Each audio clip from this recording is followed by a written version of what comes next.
বাংলাদেশের জাতীয় পতাকা অবমাননার অভিযোগে রাষ্ট্রদ্রোহ মামলায় কারাগারে পাঠানোর নির্দেশকে ঘিরে চট্টগ্রামের আদালতে ব্যাপক বিশৃঙ্খলা করে চিন্ময় কৃষ্ণ দাসের অনুসারীরা। এ সময় ইসকনের বহিষ্কৃত সাধারণ সম্পাদকের অনুসারীদের সঙ্গে আইনশৃঙ্খলা বাহিনীর ব্যাপক সংঘর্ষ হয়। এ সময় তাদের হাতে নির্মম হত্যাকাণ্ডের শিকার হন আইনজীবী সাইফুল ইসলাম আলিফ। এরপরই দাবি ওঠে ইসকনকে নিষিদ্ধের।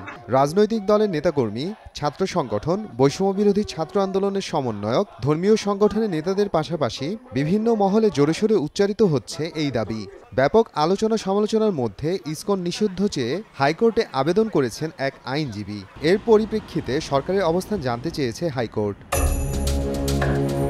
মূলত ইসকনের পুরো নাম international society for Krishna consciousness. 1966 সালে 13 জুলাই যুক্তরাষ্ট্রের নিউ ইয়র্ক সিটিতে অভয় চরণারবিন্দ ভক্তি বেদান্ত স্বামী প্রভুপাদের হাত ধরে এর যাত্রা শুরু। বর্তমানে ভারত, যুক্তরাষ্ট্র এবং ইসরায়েল সহ প্রায় 100টি দেশে কার্যক্রম পরিচালনা করছে ইসকন। বাংলাদেশে ইসকনের যাত্রা শুরু হয় 70-এর দশকের শুরুতে।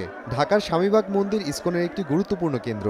শুধু এবারের ঘটনাই নয়, এর আগেও বহুবার বাংলাদেশে সমালোচনা মুখে পড়েছে ইসকন। 2014 সালে ঢাকার স্বামীবাগে মসজিদে তারাবির নামাজ বন্ধ করিয়ে দেওয়ার মতো বিতর্ক রয়েছে এই সংগঠনের বিরুদ্ধে। প্রতারণা, জমি দখল, যৌন নিপীড়ন সহ বিভিন্ন অভিযোগ রয়েছে ইসকন সদস্যদের বিরুদ্ধে। এমনকি সাধারণ হিন্দুদের জমি দখলের অভিযোগও রয়েছে এদের বিরুদ্ধে। আইনজীবী আলিফ হত্যার ঘটনায় বাংলাদেশে যখন নিষিদ্ধের দাবি উঠছে, তখন জেনে নেওয়া যেতে পারে নানা অপরাধের দায়ে আর কোন কোন দেশে পুরোপুরি কিংবা আংশিক নিষিদ্ধ হয়েছে ইসকন।